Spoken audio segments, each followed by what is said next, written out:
제가 PPT 잠깐 체크만 좀 해볼게요. 네, 안녕하세요. 저 오장석입니다.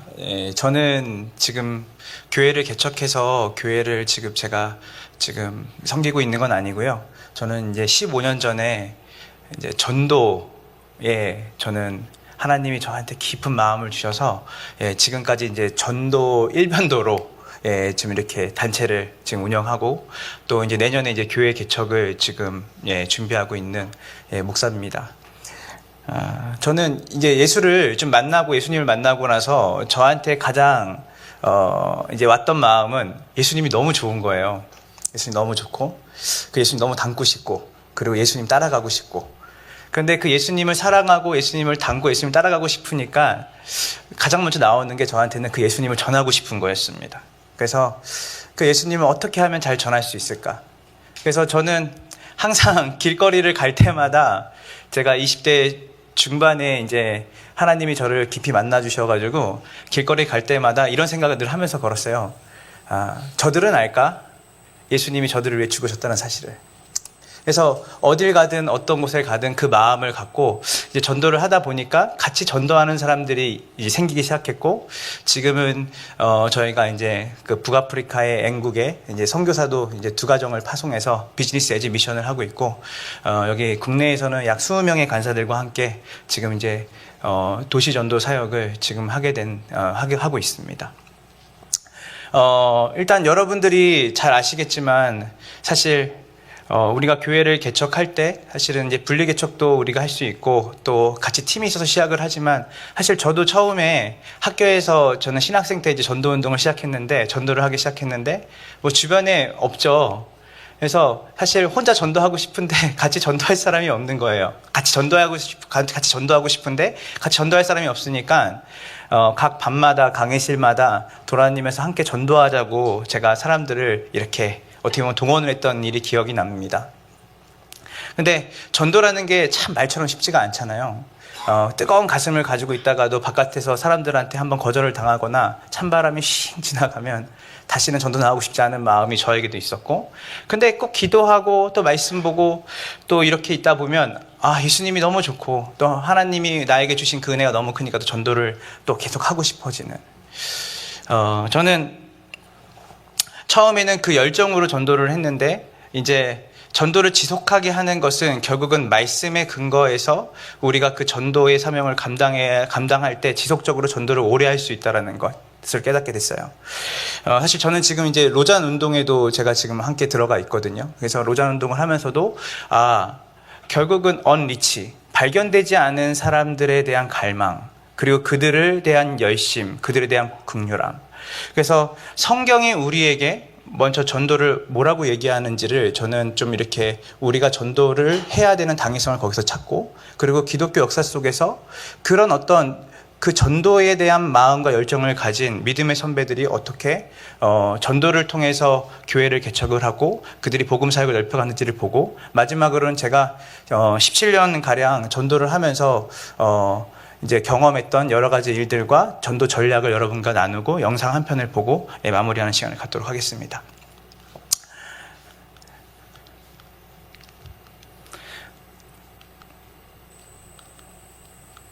네, 전도 우리의 사명입니다. 저는 성경에서 답을 찾아야 된다고 생각해요. 예수님께서 말씀하셨죠. 나를 따라오라, 내가 너희를 사람을 낚는 어부가 되게 하리라. 예수님을 따를 때 우리에게 예수님이 그냥 단신 따르는 것으로 끝이 나는 것이 아니라 결국은 우리를 통해서 사람을 낚는 일을 하게 하신다고 말씀하셨죠. 마태복음 28장에는 너희는 가서 모든 민족을 제자로 삼아라. 너희는 가라. 그리고 마가복음 16장 15절에 너희는 온 천하에 다니며 만민에게 복음을 전파하라. 또 말씀하시죠. 이에 12를 세우셨으니 이는 자기와 함께 있게 하시고 또 보내사 전도도 하며. 보내시는 거죠. 전도로. 오직 성령이 너희 임하시면 너희가 권능을 받고 예루살렘과 온 유대와 사마리아 땅끝까지 이르러 내 증인이 되리라.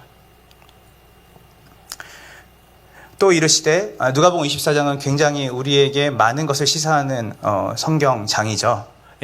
성경 전체가 예수님을 가리킨 것이고, 그리고 그 성경의 내용이 뭐냐면 그리스도가 고난을 받고 제3일에 죽은 자 가운데 살아날 것과, 이것이 복음이죠. 근데 여기서 끝나지 않습니다. 17절에 이 복음을 담지하고 이 복음을 깨닫고 복음을 경험한 사람들의 예루살렘, 그들이 서 있는 곳을 시작해서 모든 족속에게 전파될 것이 성경에 기록되었는데 그 일에 우리가 증인이라. 그래서 사실 우리가 증인으로 살고 복음을 전하는 그 일은 단순히 우리의 열정과 어떠한 교회 개척을 위한 어떤 방법이 아니라 사실은 우리의 존재로부터 나오는 일이라고 얘기하고 계시는 것이죠. 예수님이 왜 오셨냐? 잃어버린 자를 찾아 구원하려 왔다. 마가복음 1장을 보면 이르시되 우리가 다른 가까운 마을로 가자. 거기서도 전도하리니 내가 이를 위하여 왔노라 하시고, 또 이 우리에 들지 아니한 다른 양들이 내게 있어 내가 인도하여 할 터이니 그들도 내 음성을 듣고 한 무리가 되어 한 목자가 있으리라. 이 우리 안에 들지 않는, 아직도 예수 그리스도를 알지 못하는 그 사람들을 예수님께서 우리의 안으로 들여오는 일을 그리스도께서 하시고 우리 몸된 교회를 통해서 그 일을 하신다는 것이죠. 이에 제자들에게 이르시되 추수할 것은 많되 일꾼이 적으니 그러므로 추수하는 주인에게 청하여 추수할 일꾼들을 보내줘서 하라 하시니라. 제가 이제 계속해서 이제 시니어들을 많이 만나는데요. 그분들이 이제 젊은 목회자들에 대해서 사실은 좋은 마음도 가지고 계시지만 한편은 우려스러운 마음을 가지고 계시는 게 뭐냐면, 젊은 목회자들이 만나면 우리는 이게 없고 저거 없고 지금 시대가 되게 세속화의 물결 때문에 복음 전하기 너무 힘들다, 이런 얘기들을 너무 많이 해서 사실은 젊은 목회자들이나 어떤 개척을 준비하거나 뭔가 새로운 일을 시도하는 분들과 만나고 나면 우려가 많이 든다는 거예요. 계속해서 결핍에 대한 이야기를 하니까. 제가 이 얘기를 했어요. 사실 현장에서 끊임없이 복음을 전하려고 하고 전도하려고 하는 사람들은요, 다 소망을 얘기하거든요. 이번에 그 로잔 컨퍼런스 때 이제 컨퍼런스 콜이라는 걸 합니다. 2024년 로잔대를 맞이해서 단순히 한국에서 호스팅해서 이것이 한국에서 모든 아젠다를 작성하는 게 아니라 전 세계의 대륙과 나라와 책임자들이 그 나라와 대륙에 대한 모든 기도에 대한 내용들을 다 올립니다. 그런데요, 거기서 가장 많이 나오는 키워드가 뭔지 아세요?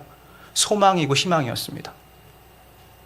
그러니까 어둠을 얘기한 게 아니라 할 수 있다. 복음의 능력이 지금 전 세계 곳곳에 이 풀뿌리로부터 일어나고 있는 것들을 얘기했어요. 다 어떤 사람들의 이야기냐면 복음의 현장에서 믿지 않은 사람들에게 어떻게 하면 그들에게 다가갈까? 어떻게 하면 그들에게 복음을 전할까 하는 사람들의 소망과 희망의 이야기였습니다.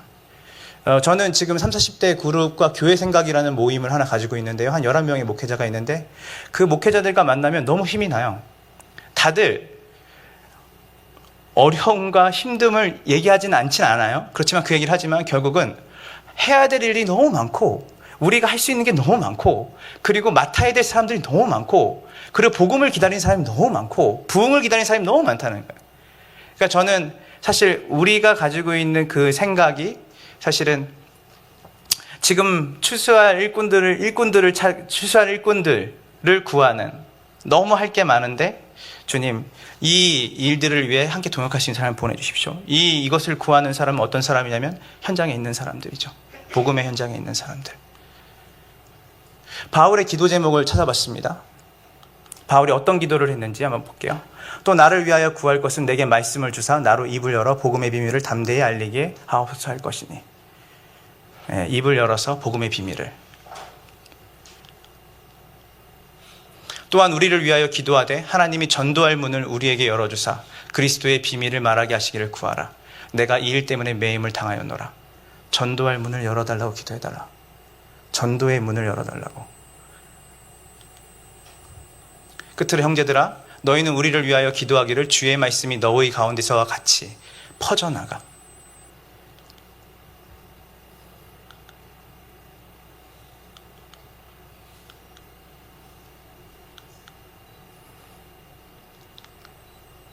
우리 종교개혁 이제 주일이었죠. 너희는 택하신 족속이요 왕 같은 제사장들이요 거룩한 나라요. 저희는 여기를 되게 많이 공부하고 종교개혁 때마다 되새기죠. 근데 그 안에 우리를 그의 기한 밑에 들어가게 하신 이의 아름다운 덕을 선포하게 하시려고 주님이 우리를 부르셨다는 것이죠. 아름다운 선포. 허드슨 테일러 너무 잘하실 겁니다. 허드슨 테일러가 여러분이 잘 아는 것처럼 원래는 해안가 선교 사역을 감당했던 사람인데 이 사람이 사실은 그 자신을 파송한 선교 단체와 많은 충돌이 있었죠. 어떤 때였죠? 내지 선교를 계획을 했죠. 이제 중국 내지로 들어가는 일은 목숨을 걸고 들어가는 일이고 위험한 일이 당연히 있죠. 근데 허드슨 테일러가 선교부에게 뭐라고 말하냐면 이렇게 얘기하고 들어갔습니다. 수많은 그리스도인들이 요람 속에 묻혀 있을 때 수많은 불신 영혼들이 지옥에 들어가는 것을 나는 볼 수 없습니다. 저는 어떤 형태와 형식을 얘기하기보다 저는 스피릿과 내용을 좀 얘기하고 싶은 겁니다. 이 마음. 여러분, 그 프란시스 찬이라고 하는 목사님이 계세요. 이분이 여러분이 잘 아는 것처럼 소위 말하는 잘 나가는 교회에 이제 담임 목회를 젊을 때 이제 시작하게 됐죠. 근데 이분이 어느 날 그 교회를 사임했어요. 그래서 여러 사람들이 이분이 왜 사임했을까? 재정적인 문제나 불미스러운 일이 있었을까? 아니죠. 이분이 사임하고 나서 몇 개월 있다가 얼바나에 있는 세계에서 가장 큰 선교대회에 이분이 강사로 쓰셨죠. 근데 이분이 사임하게 된 이유가 이거였습니다. 이 놀라운 복음을 한 번이라도 들어볼 기회가 없는 사람들이 너무 많은데 여러분들처럼 이 귀중한 복음을 수백 번이나 들으면서 아무런 움직임이 없는 이들을 즐겁게 하는 일에 저는 지쳤습니다. 그래서 이분이 지금 하고 있는 사역은 사람들을 훈련시켜서 복음이 전해지지 않는 곳에 들여보내고 거기서 이미 복음이 들어가 있는 그 지역에서는 다시 복음이 전해지지 않는 지역으로 언리치 지역으로 보내는 일을 지금 이분이 교회를 사임하고 하고 계시죠. 제가 한번 써봤습니다. 여러분도 뭐 잘 아는 문구 겁니다. 그리스도가 없는 가슴은 선교지이고 그리스도가 있는 가슴은 선교사이다. 다 선교지죠. 제가 얼마 전에 그 KWMA에서 발표하는 리서치를 봤는데 일터사역연구소의 지성근 목사님이 우리나라에 공식적으로 교회에 출석하고 있는 성도가 650만 명 미만이라고 했습니다. 인구 대비 거의 8분의 1만 교회를 나오고 있는 거예요. 그러면 나머지 7은 예수를 알지 못하는 사람이에요. 정말 놀라운 기회 아니겠습니까? 물고기들이 이렇게 많아요. 청년들이 그렇게 많고요. 아직도 인구 절벽이라고 말하지만 저희 아이 초등학교 2학년인데요. 학교 가면 30명의 아이들이 아직도 한 반에 있습니다. 거기 사랑이가 제 딸이 사랑인데 사랑이가 선생님이 예수 믿는 애들 손들어 보라고 종교 분포를 이렇게 조사를 하는데 우리 아이 빼고 단 한 명만 손을 들었대요. 30명 중에. 제가 사랑한테 이래요. 사랑은 엄청난 기회다. 사랑과 선행으로 우리가 예수님 전할 수 있는 놀라운 기회가 너네 반에 이렇게 많지 않냐. 정말 우리의 가슴이 정말 그리스도가 있다면 그럼 우리는 선교사고 지금 너무 많은 물고기가 정말 이 우리에 들지 않는 양떼들이 너무나 많다는 거. 거기에 가슴이 뛰어야 된다고 생각합니다. 복음 전도의 이제 좀 본질을 좀 얘기하고 싶습니다. 아까 앞에서는 전도와 우리가 왜 잃어버린 영혼들에 관심을 가져야 되냐면 사실 성경이 그 얘기를 하고 있기 때문입니다. 어떠한 방법론이 아니라 그리고 우리가 무엇을 성취하기 위해서의 과정으로서의 전도가 아니라 사실은 전도는 우리의 존재죠. 비잉에서 그 doing이 나오는 것이죠.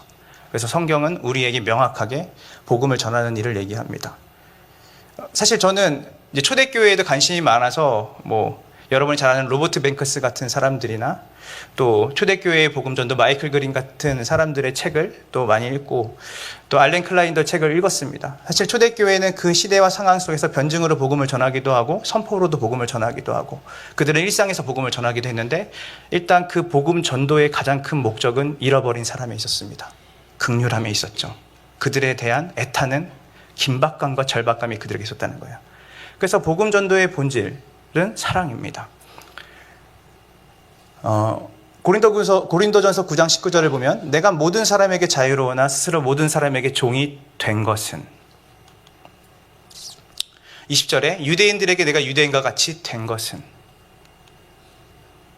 약한 자들에게 내가 약한 자와 같이 된 것은 그 목적이 있죠. 내가 여러 사람에게 여러 모습이 된 것은 아무쪼록 몇 사람이라도 구원을 하고자 함이니.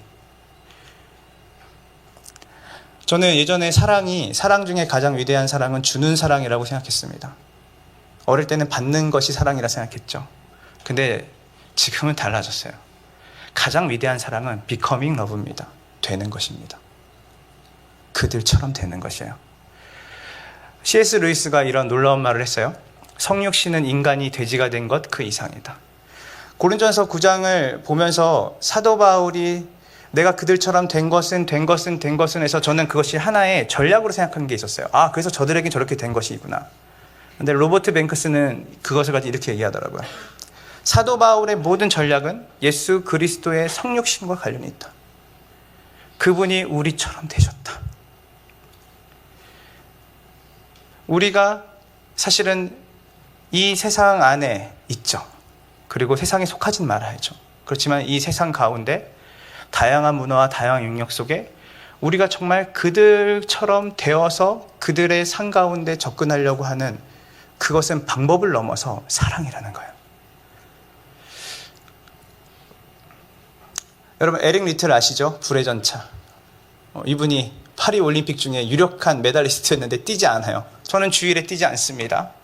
그런데 이분이 어떻게 했죠? 그 이후에 중국 선교를 떠납니다.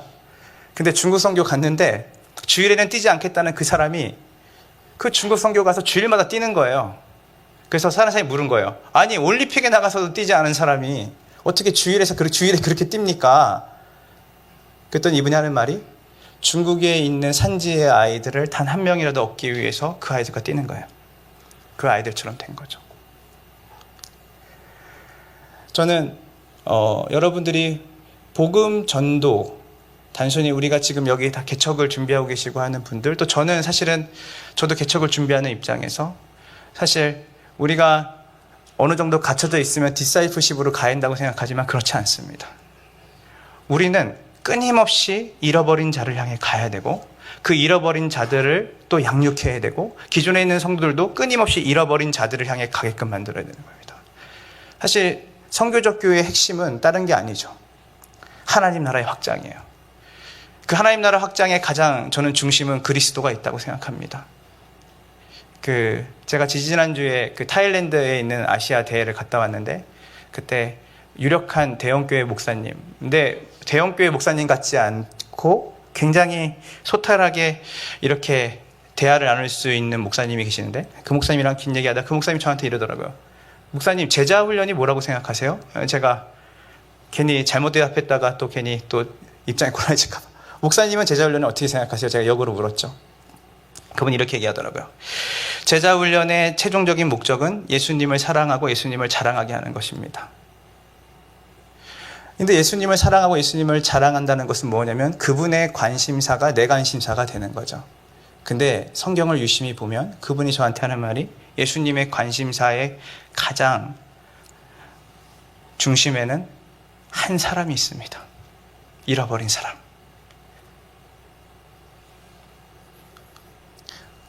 복음전도의 다양한 형태입니다. 여러분 이제 지금 이 시대의 젊은이들은 굉장히 이제 음악을 사랑하고 음악을 듣고 음악을 소비하죠. 지금 대한민국에서 가장 핫한 CCM 팀이 있습니다. 위러브란 팀입니다. 또 제이어스란 팀입니다. 얼마 전에 위러브가 그 장신대학교 대학원에서 유료로 공연을 했습니다. 약 3만 원 가량을 이렇게 받고 2,000석을 했는데 5분 컷이었습니다. 5분 만에 매진됐어요. 2,000명이. 얼마 전에 제가 3일교회를 갔다 왔거든요. 근데 그때 저에 앞서서 찬양을 인도했던 팀이 위러브였는데 그 3일교회에서 공간을 대여하고 비용을 대주고 온 교회를 열어놓은 겁니다. 1,000명이 왔습니다. 6시간 만에 매진됐습니다. 예전에는 메신저가 중심인 어떤 대중 집회가 많았다면, 복음 집회가 많았다면 요즘은 누가 그 예배에 찬양 인도를 하냐가 더 중요한 시간이 됐습니다. 그러니까 아이들이 이제 음악과 찬양에 반응하는 것이 이전 세대보다 더 커졌다는 걸 느껴요, 제가. 저도 젊지만. 그래서 우리가 그들처럼 된다는 것은 어떤 것일까? 우리가 변질된다는 것이 아니라 그들의 문화 가운데 그리스도인 기독교의 문화로 그들에게 들어가고 그것들을 향해 고민하고 생각하는 시간이 우리에게 있어야 된다는 것이죠. 네일 아트 페이스 페인팅. 저는 주일학교 사역을 한 7, 8년을 하다가 청년부 사역을 제가 이제 교회에서 하게 됐는데요. 여러분, 네일 아트 페이스 페인팅이 진짜 아이들이 좋아합니다. 저학년 아이들한테는 정말 인기가 많습니다. 코비드 때는 사실 우리가 이 일을 할 수 없었지만 지금 저희가 옥길동에 있는 한 개척교회를 저희 단체가 지금 7, 8개월째 도와주고 있는데요. 똑같이 합니다. 네일 아트 페이스 페인팅. 집값이 한 11억, 12억 하는 신도시입니다. 근데요. 그 6시에 나가서 한 8시까지 하는데 줄 서서 아이들이 네일 아트를 받는 아이들이 있습니다. 그리고 그 아이들과 서 있는 부모들이 있습니다. 별거 아니죠. 피카츄를 그려달라는데 피카츄를 다 그림을 잘 못 그려요. 근데 저학년 애들은 다 좋아하더라고요. 피카츄인지 파카츄인지 그러니까 그려주는 것만으로 좋아해요. 그래서 아이들 그릴 동안 얘기해요. 그리고 부모님들 서 있으니까 따뜻한 차 드리고. 그리고 아이들은 자기의 몸에, 저희는 3남매 아빠인데 어제도 아이들이 그 손에 도장 찍어주는 거 그거 지우고 싶지 않아서 목욕할 때 이렇게 두 손을 이렇게 뒤로 돌리더라고요. 그러니까 우리가 대단한 게 아니라 아이들이 뭘 좋아할까? 아이들은 어떤 캐릭터를 좋아할까? 그리고 그 캐릭터를 조금이라도 우리가 그림을 연습해서 나가서 그려준다라고 하고 거기에 고정적인 한 지역의 파라솔을 치고 그것을 그려주고 그것을 할 수 있는 것을 우리가 그 아이들 눈높이에 맞춰주면 아이들이 엄마 손잡고 그쪽으로 오는 것을 제가 많이 경험합니다. 지금 현재 진행형입니다. 매주 화요일마다. 예, 솔라리움입니다. 사실은 CCC가 어마어마한 돈을 들여서 이거를 개발을 했는데 가장 잘 쓰는 건 저희 단체입니다. 예, 이 솔라리움은 그냥 그림을 펼쳐놓고 우리가 어떤 상담을 해주는 게 아니라 그 사람들이 그 그림을 고르면 그 그림을 왜 골랐는지 물어보면 되는 겁니다. 너의 마음의 상태를, 당신의 마음의 상태를 나타내는 그림을 골라보십시오. 그 사람들이 골라요. 그러면 왜 이 그림을 고르셨어요? 하면 본인 얘기를 합니다. 그러니까 본인 얘기랑 그 본인 얘기를 들어주는 거예요. 사실 이게 별거 아닌 것 같지만 사실은 이 솔라리움에 사실은 우리가 맛있는 다가도 준비하고 또 그리고 이것들이 연속성으로 아까 네일아트나 이런 부분들까지 같이 하게 되면 사실은 아이들이 그것을 받는 동안 부모가 참여하기도 하고 또 그리고 아이들이 어떤 생각을 가졌는지 부모가 궁금해하니까 부모도 같이 하게 되고 또 부모님도 같이 하게 되는. 사실 저는 나가서 뭘 느끼냐면요. 저는 사실 현장 전도를 계속하는 사람인데요. 그러니까 저희는 사실 저희 전도를 노방 관계 전도라고 합니다. 노방 전도가 아니라 노방 관계죠. 강남에서도 저희가 3년을 전도했고 남대문에서도 저희가 3년을 전도해봤는데 사실은 여러분 강남이 사실 로컬 개념이 없다고 생각하시잖아요. 근데 강남에도 아파트가 있습니다. 강남에도 놀이터가 있고요. 공원이 있습니다. 반복적으로 사람들이 그 지역사회 안에 일원으로 살고 있다는 거예요. 그 사람들이 늘 지나가는 그 자리에 우리가 늘 그곳에서 그 사람들의 필요에 맞춰서 우리가 그 사람들을 기다리면 그 사람들이 어김없이 들릅니다. 그리고 대화를 나누게 되고 그들의 필요에 따라서 우리가 대화를 나누고 연결이 되기도 합니다. 그래서 그 강남에 있는 한 교회와 함께 거기도 개척교회였습니다. 거기 교회랑 같이 했는데 한 달을 했는데 새 가족 7명이 온 거예요. 그러니까 목사님이 대처를 못 하겠더래요. 김건모 형도 왔습니다. 네. 근데 이분이 이렇게 새 가족이 이렇게 많이 오니까 교회가 준비가 안 된 거예요. 근데 제가 얘기했어요. 저는 확신하는 게 복음을 기다리는 사람들은요, 지금도 길거리에 나가서 우리가 기도하고 우리가 전하고 싶은 게 아니라 그들의 필요에, 그들의 felt needs죠. 그들이 느끼는 필요를 접근을 해서 리얼 니즈로 가는, 사실은 그 부분을 찾아내는 게 현장성이거든요. 사실 그렇게 될 때 수많은 사람들이 복음을 기다리고 있다는 것이죠. 네, 이건 영상전도인데 스마트폰 어플입니다. 게이트웨이라고. 여러분 앱을 다운받으면 이건 쇼필름입니다. 그래서 단순히 기독교 색채를 가진 영상이 아니라 3분, 2분, 1분 이런 어플들이 그 어플 안에 이런 영상들이 다 있고요. 거기 질문이 있는데요. 사실 이 영상을 아이들이 잘 봅니다. 어른들은 잘 안 보는데 아이들은 듣고 이해하는 세대가 아니잖아요. 보고 느끼는 세대이기 때문에 이 짧은 영상을 보고 너는 이런 친구가 있어? 너는 가정생활이 어때? 라고 물어보면 바로 물어보면 대답 안 하지만 함께 쉐어해서 볼 수 있는 영상이 있으면 아이들은 대화를 나눕니다.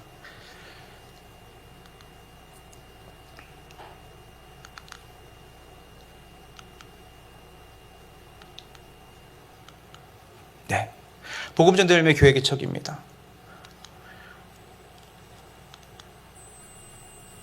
네, 여러분 그 렉서스와 올리브 나무라는 책 아시죠? 네, 그 책을 보면 변하는 것과 변하지 않는 것이 있는데 남자들이 변하지 않게 시간이 지나도 변하지 않고 사랑하는 것이 되게 축구입니다. 지금 저는 일산에서 그리고 이제 그 지금 부천에서 지금 이렇게 전도를 계속 쭉 해왔었는데요. 여러분 아파트 단지에서 우리가 전도를 할 때 어떻게 전도할까 고민 많이 하시잖아요. 지금 어디 가든 아파트 단지는 있죠. 근데 아파트 단지가 요즘에 젖어 있는 아파트들은 다 안에 조그만 축구장들이 다 있습니다. 어렵지 않아요. 축구장에 거기에 가서 축구공 하나 들고 미니 골대 사가지고 들어가면 아이들은 자기네들끼리 그냥 2-3명이 놀고 있으면 우리랑 같이 축구할래? 우리가 공하고 이런 골대를 가져왔고 음료를 가져왔는데 그러면 저학년 애들은 금방 옵니다. 그러면 그 아이들하고 축구를 하는 거예요. 축구를 하다 보면 그 친구가 다음 주에 이릅니다. 다음 주에 제 친구도 데리고 와도 돼요? 데려와도 돼. 대신 부모님에게 허락받고 오늘 네가 여기 올 때 그냥 우리랑 우연히 만났지만 다음번에 올 때는 부모님한테 반드시 우리가 누군지 우리가 어디서 왔는지 얘기하고 허락받고 와. 지금 제가 여기서 지금 이 사진은 일산에서 제가 사역할 때 사진입니다. 사실 그렇게 처음에는 아이들에게 어떻게 전도할까 하다가 학교 앞에서 모두 나눠주고 했는데 제가 아이들하고 이렇게 얘기를 하다 보니까 경찰차가 오더라고요. 그러니까 그 카메라가 이렇게 계속 그 학교 CCTV가 찍었더니 경찰이 와서 2번이 끌려갔어요. 다행히 저희 담임 목사님이 경목실 관련되신 분이라 여차여차해서 목사님이 저를 빼주신 건데. 근데 그러면서 제가 느꼈어요. 이렇게 전도하면 안 되겠다. 그럼 어떻게 하면 되지? 아이들이 축구를 좋아하니까 축구를 좀 같이 하면 되겠다 싶어서 아까 말했던 것처럼 아파트 단지에서 7년 동안 전도했습니다. 축구 전도를. 처음 1년이 되니까 한 12명이 모이는데 나중에 2년, 3년, 4년이 지나니까 아이들이 그 아파트 단지에서 축구를 못할 정도로 많아졌어요. 그래서 이제 학교 축구장을 빌려야 되는데 제가 빌리면 저는 이 학교의 학부모가 아니잖아요. 안 빌려주니까 아이들의 부모님들이 역으로 연락해줘서 학교의 축구장, 학교의 운동장이 열렸습니다. 근데 사실 가장 큰 고민은 저는 이 친구들을 어떻게 교회에 들여올까라는 고민이었는데 마침 저희 담임 목사님이 성교학 교수로 이렇게 이제 학교에 계시다가 이제 목회를 시작하신 분이라 저한테 온스트릿이라는 전략을 알려줬어요. 그래서 어떻게 했냐면 이 아이들이 토요일마다 수요일마다 축구를 같이 했는데 주일날 교회를 데려오지 않고 그 운동장 안에서 공과 공부와 설교와 그리고 2부 순서로 축구와 피구를 했습니다. 그렇게 3년을 했어요.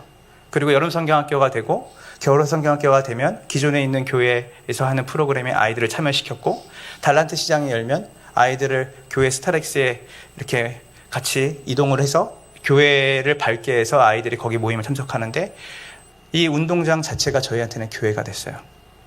그래서 단순히 막 급하게 복음을 전하는 시도도 없었고 지속적으로 창세기부터 차근차근 말씀을 먹이고 이렇게 할 수 있는 기회가 생겼습니다. 토요일날 축구 전도하니까 편한 게 중고등학교 애들이 이 축구라는 거 보면서 같이 하고 싶은 거예요. 그러면 그 아이들한테 말해요. 거기 중에서 교회 다니는 친구 있냐 물어보면 교회 다니는 친구 있다고 말하면 그 친구는 토요일날 주일학교 보조교사가 되는 겁니다. 그래서 토요일날 이 친구들한테 말을 해요.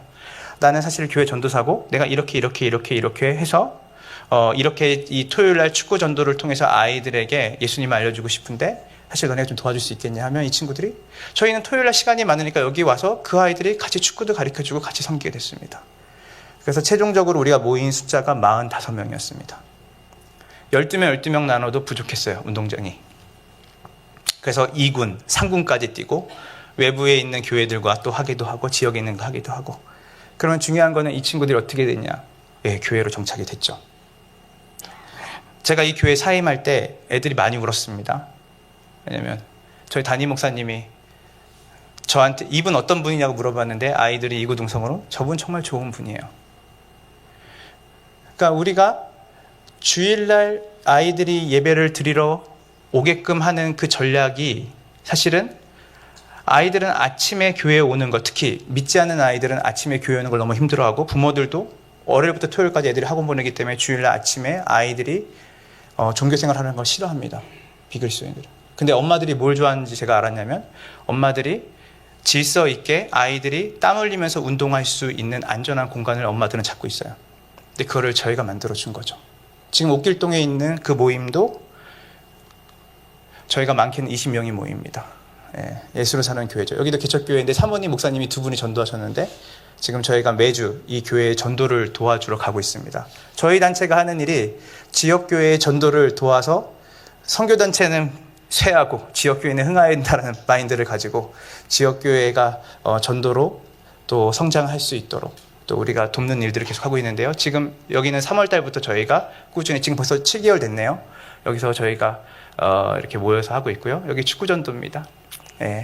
아이들이 축구전도하고 아까 솔라림하고 네일아트 하는 공원인데요. 그냥 처음에는 이렇게 보고 가다가 지금은 당연히 우리가 을에 나와 있는지 알고 관계가 맺어지고 교회로 찾아오는 친구도 있습니다.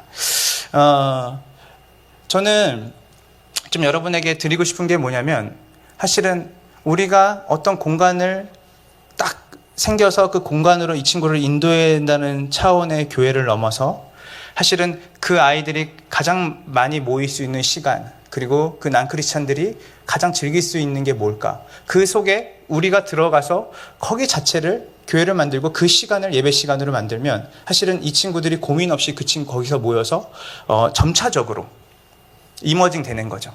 에이징 되는 거예요. 에이징. 그래서 우리가 그 브릿지의 역할로 여기서 인큐베이팅을 충분히 하게 되면 충분히 우리가 어느 공간에 어떤 장소로 이 친구들을 인도해도 부모님들이 거리낌이 없고 오히려 신뢰와 우리에 대한 또 사랑과 또 화답을 하시는 걸 제가 많이 경험하게 됩니다.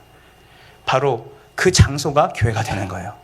그 장소에서 복음이 제시되고 그 장소에서 양육이 일어나는 것이죠. 그래서 공간은 그렇게 중요하지 않아요. 점차적으로 공간이 필요할 때 그 공간이 생기는 구조로. 그래서 지금 예수로 사는 교회에서 저희가 7개월 전도했지만 아이들은 7개월 동안 교회는 안 갔지만 이 축구장에 빠짐없이 나와서 부모님들까지도 같이 축구하는 일이 지난주도 있었습니다. 부모님이 아이를 데려와서 축구를 같이 해요. 교회에서 온 거 다 합니다. 목사한 거 다 합니다. 그리고 시작할 때 기도합니다. 끝날 때 기도합니다. 간식도 부모님들이 가져올 때가 있습니다. 우리가 그것을 품습니다.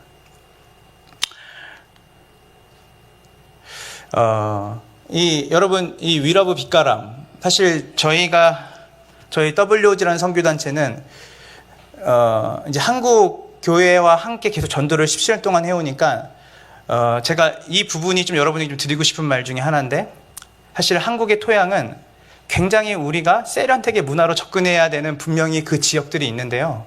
사실 not A but B가 아닙니다. 아, 이제 이건 지났어. 이제는 이게 새로운 교회야. 이런 형태로 접근해야 돼. 아니요. 한국 사회에 있는 특별히 이 한국의 토양은 전도의 토양은 보스 A and B입니다. A도 되고 B도 된 데가 있습니다. 여전히 전통적인 방식으로 그 친구들과 교제하고 복음을 전했을 때 또 이 친구들이 반응하는 친구들이 여전히 있고요. 여전히 너무 세련된 문화로 들어갔을 때 그것에 거부감을 느끼는 사람들이 여전히 있고요. 그래서 사실은 한국은 1980년대와 2020년도가 혼합되어져 있는 토양을 가지고 있기 때문에 현장에 나가지 않으면 모릅니다. 사실 우리가 아까 나갔던 그 전도 방식이 이 도시에서 통하겠어? 예, 맞아요. 현장에 나가보면 여기는 이렇게 전도하면 안 되겠다라는 게 현장에서 나옵니다. 사실 위러브 빛가람은 나주 혁신 도시에서 사실은 교회가 교회와 직접적으로 연합이 되기는 쉽지 않습니다. 그래서 사실은 선교단체가 그 중간에 브릿지가 돼야 사실은 이 교회들을 연합할 수 있는 하나의 구심점이 된다는 제가 그것을 알고 또 그리고 이것을 제의해 주신 목사님이 계셔서 저희가 이 축제를 기획하게 됐는데요. 나주 혁신 도시 같은 경우는 한번 생각해 보세요. 17개의 공기업이 내려가서 생겨난 도시입니다. 그러니까 평균 연령 32.3세였습니다. 너무 젊어요. 그리고 이분들이 배울 만큼 배운 분들이에요. 이분들에게 가서 우리가 뭘 하자 안 됩니다. 여기는 문화를 변화시켜야 되는 거예요. 그래서 저희가 거기 가니까 당연히 종교 부지가 없죠. 다 개척교회, 상가마다 교회가 다 있는데 그 교회들마다 저희가 돌아보고 이렇게 소개를 받아서 만나보니까 사모님, 목사님 두 분밖에 안 계세요. 많은 교회가 성도에 많아봤자 성도 한두 가정이 함께하는 교회. 그러니까 전도를 해도 힘이 없고 이 교회 하나가 그 도시를 바꾸는 일은 너무나 유연한 일이죠. 복음으로. 그래서 이것을 엮어낸 거예요. 6개 교회, 처음에 6개 교회, 그 다음에 9개 교회, 12개 교회가 연합했는데 처음에는 이게 복음 축제로 가야 되나 생각했는데 복음에 대한 축제, 복음 축제를 드러내지 않고 복음을 드러내지 않고 우리가 그 복음을 어떻게 가치 있게 보여줄 수 있을까를 고민하면서 축제를 만들었는데 이 축제 이름이 We Love 빛가람입니다. 이 빛가람이라는 말은 나주라는 뜻이죠. 그래서 우리는 나주를 사랑합니다. 2017년, 18년, 19년 코비드가 있기 전까지 저희가 3년 동안 했는데 첫 번째 이 축제 때 2,000명이 왔습니다. 두 번째 때 4,000명이 왔고 마지막 때는 12,000명이 왔습니다. 제가 그때 저희가 한 게 뭐냐면 연합해서 그 교회들이 자기의 교회를 드러내지 않고 그 교회들은 먹거리를 준비해주고 그리고 우리 WOG는 약 60-70명의 청년 대학생들 동원해서 이제 놀거리를 만듭니다. 별거 아닙니다. 아까 말했던 네일 아트, 풍선 터트리기, 윷놀이, 그리고 아이들하고 같이 먹을 수 있는 여러 가지의 그런 어떤 재미있는 소소한 먹으면서 놀 수 있는 이것들. 근데 그게 뭐라고요? 줄을 보이지 않을 만큼 씁니다. 그 도시에 있는 젊은 부부들이 아이들을 데리고. 저는 이제 거기 디렉을 했기 때문에 제가 거기 들어가지 않고 저는 인터뷰를 하는 걸 했는데 대부분이 믿지 않으시는 분들이죠. 근데 그분들을 인터뷰를 하면 그분들이 이렇게 말합니다. 이거 어디서 한 거냐고 저한테 물어요, 역으로. 그래서 제가 사실은 나주를, 여기 혁신도시를 사랑하는 교회에서 이 축제를 계획했습니다. 그러니까 놀래요. 아, 교회가 이런 일을, 근데 왜 복음 전도지를 안 주냐는 거예요. 그래서 사실은 우리는 전도하려는 목적이 아니라 이 도시를 교회가 얼마나 사랑하는지를 보여주기 위해서 이걸 하는 겁니다. 근데 어떤 부분은 이렇게 얘기를 해요. 여기 너무 삭막한 도시라는 거예요. 공기업들이 내려왔는데 이분들이 여기서 직장 때문에 어쩔 수 없이 내려와서 다시 올라간다는 거예요, 위로. 주말만 되면, 일 끝나면 위에 아이들과 가족들이 간다는 거예요. 그래서 항상 여기에서 거주하는 분들은 사실 외로움이 있었는데, 이 축제를 통해서 한여름밤에 이 일주일 내내 이 수많은 사람들이 이 도시 안에 있다는 것을 보고, 또 이 축제를 무료로 교회가 이렇게 해준다는 것에 너무 감동을 받았다는 거예요. 제가 놀라운 사실은 뭐냐면, 이렇게 축제를 하고 낮에는 저희가 뭐 하냐면 각 교회를 흩어져서 전도를 같이 해요, 개척교회랑. 그 교회를 소개하고 전도지를 주는데, 전도지 한 장이 땅바닥에 떨어져 있지 않습니다. 고마운 거예요, 교회한테. 여름마다 교회가 이런 수고를 해주는 것에 너무 고마운 거예요. 감사한 거예요. 그리고 거기 참여하는 교회들, 뭐 나주혁신도시에 있는 모든 교회는 아니지만 그 교회들을 제가 소식을 듣고 연락을 목사님들과 하는데 대부분이 성장하고 자립했습니다. 제가 그걸 뭘 보냐면, 시간이 걸리지만 이 한 교회가 아니라 함께 연합해서 이 복음을 통해 도시를 품는 일들이 일어날 때 이렇게 되는구나. 제가 이 얘기를 하는 게 뭐냐면, 교회 개척을 할 때 사실은 이 교회들 대부분이 100만 원씩 모아서 간식을 사자 그럴 때 100만 원이 부담되는 교회들 대부분이었습니다. 그런데 그 교회들이 힘을 합쳐서 도시 안에 새로운 문화를 창출하고 복음적 문화를 창출하니까 도시 전체가 교회에 대해 따뜻한 마음을 갖게 되는 거예요. 이러한 일들은 사실은 나주혁신도시라고 하는 특색 있는 데서 저희가 문화 콘텐츠를 만든 겁니다.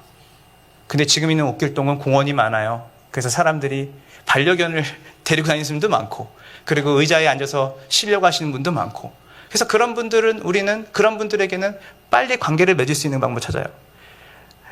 왜 현장에서 우리가 전도를 하고 현장에서 교회 개척이 일어날 수밖에 없냐면요. 사실 한 예로 저희가 이제 커피를 나눠드리려고 커피하고 음료를 나눠드리는데 아무도 안 먹어요. 아무도 안 드시더라고요. 공원 가시는 분들 아무도 안 드세요. 그런데 유심히 보니까 반려견을 데리고 공원 산책하시는 분이 있는 거예요. 그래서 저희가 들어와서 바로 피드백합니다. 아, 이번에 커피하고 아이스티를 안 먹던데, 여름에. 그럼 어떻게 해야지? 근데요, 반려견을 데리고 다니신 분들이 많더라고요. 그 다음 주에 반려견 사료를 바로 준비해서 가져나갑니다. 바로 솔드아웃이에요. 그래서 이런 분도 계세요. 강아지 데리고 예배 참석해도 되냐 그러고. 이런 교회가 어딨냐, 이런 좋은 교회가. 그러니까 달라요. 그러니까 사실은 그 현장에서 그들의 니즈가 뭔지를 파악하고 그 니즈에 맞춰서 움직이는 거예요. 나주라고 하는 혁신도시는 그 연령대와 그 사람들이 가지고 있는 필요로 접근해서 사실은 펠트 니즈로 접근해서 리얼 니즈를 주는 것이죠.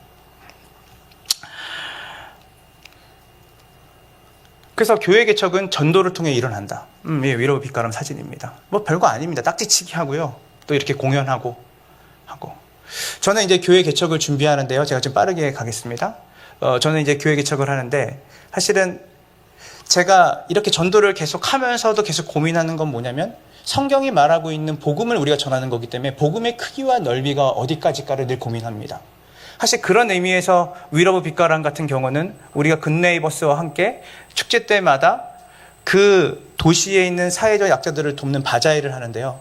그것들이 사실은 교회에 있는 분들이 헌금을 내는 것보다 그 믿지 않는 분들이 이 모임에 참석해서 그 바자회에 참석해서 헌금을 내는 게 더 많습니다. 그러니까 즉 저는 이 사회 참여와 우리가 복음 전도, 사실은 저희 로잔의 이슈이기도 하거든요. 사실은 이 부분이 사실 나눠지는 게 아니죠. 결국은 하나님께서는 우리에게 복음 전도와 사회 참여를 다 복음이라고 말씀하시니까. 그래서 교회가 담고 있는 그 복음은 사실 온 세상을 품을 수 있는 충만합니다. 그렇기 때문에 내가 지금 할 수 있는 거, 잘하는 거를 열심히 하는 걸 넘어서 전도라는 개념 자체가 결국 복음을 전하는 거기 때문에 그 복음을 총체적으로 어떻게 담을 수 있을까를 고민하며 교회 개척을 준비하고 있습니다. 저는 여기 계신 분들과 저의 상황이 다를 수 있다고 생각해요. 사실 저는 WJ라는 선교 단체를 시작하면서 그 단체가 15년 오고 그 이후의 스텝으로 교회 개척을 생각하고 있기 때문에 여러분들이 지금 정말 힘들게 어렵게 교회 개척하시는 분들과 상황이 다를 수 있습니다. 그러나 제가 한 가지 얘기할 수 있는 것은 무엇이냐면, 전도하면 개척할 수 있습니다. 저도 처음 그렇게 시작했어요. 그러니까 사실 저는 선교 단체를 시작하려고 한 게 아니라 전도하려고 저는 한 사람 한 사람 같이 전도하자고 했는데 그 전도하는 사람이 모이니까 디사이플십에 대한 고민이 있어서 간사훈련을 만들기 시작했고 지금 약 17년 되는 단체가 여기까지 온 거거든요. 근데 지금도 계속 고민은 여전히 전도를 합니다. 여러분 이 말 아시죠? 작깜빡이 켜고 저는 우회전합니다. 너무 많은 선교적 개념을 저도 배우면서 알아가고 있어요. 근데도 저는 이것을 아는 상태에서 그러니까 깜빡이를 켜고 우회전합니다. 뭐냐면 가장 중요한 것은 복음이 얼마나 놀랍고 위대하고 그 복음이 가지고 있는 그 종점에는 주 대신 그리스도가 통치하고 다스리시는 사람이 있다는 거. 저는 그 얘기를 계속 하거든요. 그래서 복음이 무엇인지를 끊임없이 같이 반추하는, 이건 저희 단체가 하고 있는 가게입니다. 비즈니스 에즈 미션으로 하는 거예요. 이 가게를 하는 목적은 사실은 저희는 신학생 운동으로 시작했기 때문에 단 한 번도 칼질을 해본 사람이 없습니다. 제가 몇 분 남았죠? 지금 끝났나요, 목사님? 시간이? 예, 5분 안에 다 끝내겠습니다. 예, 그래서 저희가 지금 옥명가라고 하는 지금 옥수수 면집을 지금 하고 있는데요. 예, 준비 기간이 한 6개월 걸렸고요. 지금은 운영한 지 2년 됐습니다. 여러분이 인천 옥명가 치면 맛집으로 소문이 많이 나 있습니다.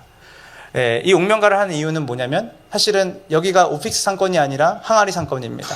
그렇기 때문에 사실은 점심때 사람들이 막 몰려서 먹는 구조는 아니고요. 예, 저희 팀입니다. 예, 이렇게 맛있겠죠? 예, 이렇게 저희가 한 상을 이제 준비해서 파는데요. 사실은 이것도 저희보다 앞서서 하는 목사님이 계셨는데 그 목사님과 아이템을 공유해서 저희가 인천에서 연 건데요. 첫 번째로는 타문화권 선교사님들이 생존을 하고 지속적으로 선교 활동을 할 수 있도록 해야 되는데 가장 중요한 게 비즈니스라고 생각했고, 그래서 이것을 우리가 먼저 해보자라는 의도로 이걸 시작하게 됐고요. 두 번째로는 지역사회에 우리가 어떻게 공헌하면 좋을까, 그리고 그분들에게 어떻게 하면 복음을 전할 수 있을까. 사실은 그분들의 니즈는 사실은 맛있는 걸 먹는 겁니다. 그래서 맛있는 음식을 그분들에게 멋지게 서비스하고, 그리고 그분들이 충격을 먹을 만한, 그분이 충격을 받을 만한 그 일들을 우리가 하자. 그래서 했던 게 수입 프로젝트라는 걸 저희가 합니다. 그래서 우리가 노동력을 우리 안에서 갖고 우리가 1년에 2번에서 3번씩 우리가 굿즈를 만들어서 팔고 그 판돈을 가지고 지역사회에 환원을 하는데요. 그래서 1년에 한 3, 4번은 가게 문을 닫습니다. 닫고 지역 주민들에게 저희가 40그릇, 60그릇을 무료로 그날 드립니다. 그럼 의문점이 생기죠. 이렇게 장사가 지금 코비드 때문에 장사가 안 되는데 왜 무료로 나눠주냐고 합니다. 근데요, 돈을 받으면요, 못할 얘기를 돈을 안 받고 주면 할 수 있습니다. 우리가 이걸 왜 하냐면요, 사실은 우리는 이런 과정으로 이걸 했고, 그리고 이것들을 나눠주는 이유는 조금이라도 여러분들이 예수님의 사랑을 누렸으면 좋겠습니다. 얼마 전에 독거노인 분들 저희가 초청해서 한 60그릇을 그날 하루 문을 닫고 대접을 했는데 다 물어보세요. 근데 제가 그걸 또 우리가 다 얘기해요. 그랬더니 이분들이 그 다음날 저희가 최대 매출을 올렸는데 손자, 손녀, 가족 다 데려오는 겁니다. 믿지 않는 분들이. 너무 고맙고 감사해서. 그래서 사실은 이 옥명가를 통해서 저희가 하는 것은 어떻게 하면 인천 청라라는 국제도시에 사람들하고 접촉하고 그분들에게 복음을 전할 수 있을까? 그 고민 끝에 저희가 시작한 거고, 지금은 청년들의 창업을 도와주는 일로 이 옥명가를 준비하고 있습니다. 그리고 저희는 중증장애인 자립센터를 준비하고 있는데요. 어떻게 하면 사회적 약자를 도울 수 있을까라는 고민을 갖고, 저희 단체에는 지금 사회복지사가 지금 3분이 있는데요. 근데 이 분들에게 예수님이라면 어느 부분에 갈까? 어느 영역에 갈까? 생각했는데 중증장애인이 갈 것 같더라고요, 예수님이. 중증장애인들이 사실 센터로 많이 가고, 사실은 부모들이 동반자살을 많이 합니다.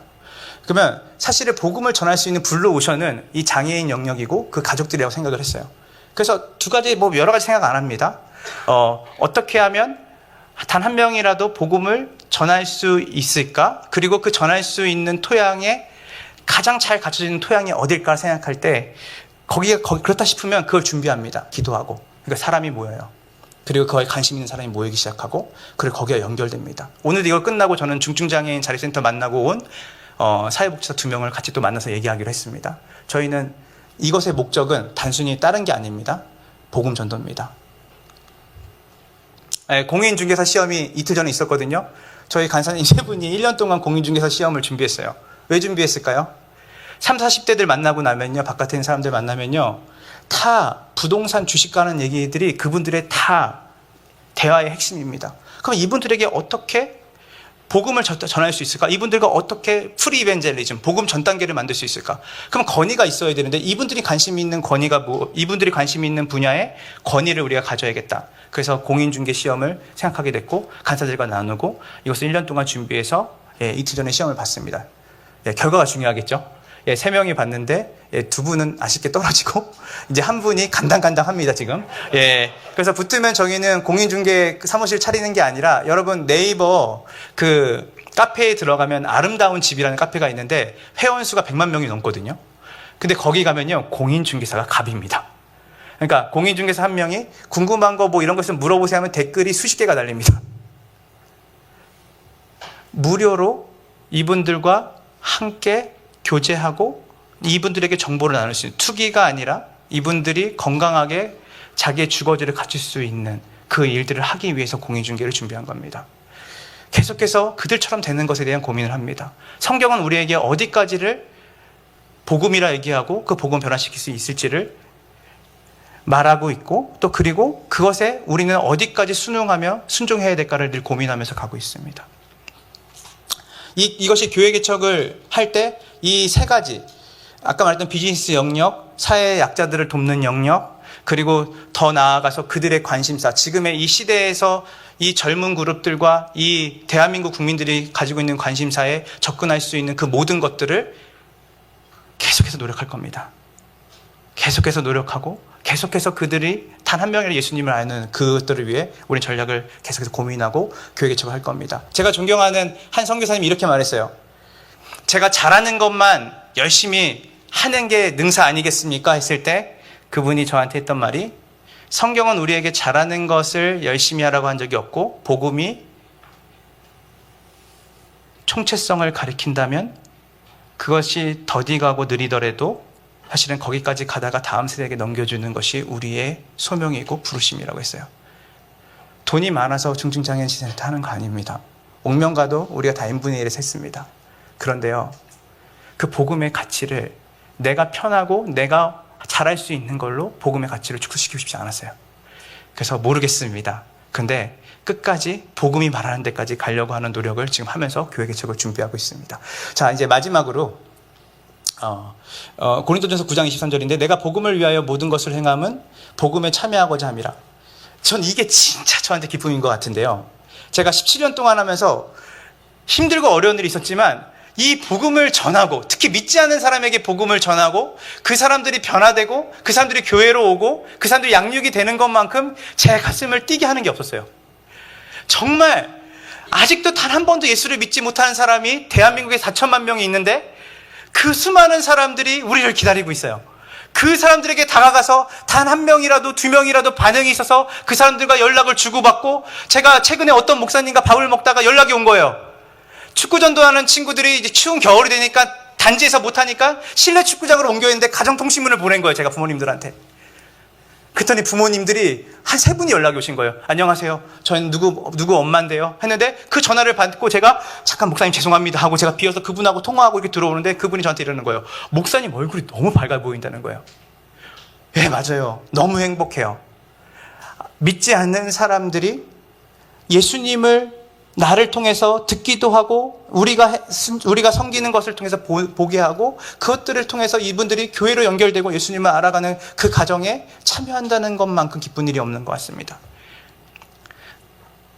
저는 여러분들이 가장 큰 기쁨, 그리고 개척을 하면서 여러분이 어렵고 힘든 게 많겠지만 여러분들이 서 있는 그 자리 지역에서 사실은 공간에 대한 고민보다 여러분들이 그들이 있는 곳에 가서 그곳을 교회로 삼는 그 일들, 그리고 관계를 맺고 그들의 필요가 무엇인지를 알아가는 것은 책으로 얻어지지 않습니다. 나 내의 법비로 가면 안 됩니다. 모든 가능성을 열고 그들의 필요로 여러분이 접근하고 그것을 리얼리지로 연결하는 그 일들을 하면 저는 여전히 한국교회는 저는 성장할 수 있고 부흥할 수 있다고 생각합니다. 알아요. 성장이 끝났다는 거 압니다. 그리고 성장을 더 이상 우리가 추구하면 안 된다는 거 압니다. 근데 저는 거기에도 디베이트 할 수 있습니다. 지금도 예수를 알지 못하는 사람들이 4천만 명이 있습니다. 우리가 할 수 있는 게 너무 많아요. 여러분들이 그런 마음을 품고 그 개척으로 또 하나님이 말씀하신 그 영역으로 뛰어내기를 저는 정말 바라면서 이 영상 하나, 예, 3분짜리거든요. 위러브 빛가람, 아까 얘기했던 그 빛가람 그 영상을 함께 보고 저는 지금 이만 내려가도록 하겠습니다. 감사합니다.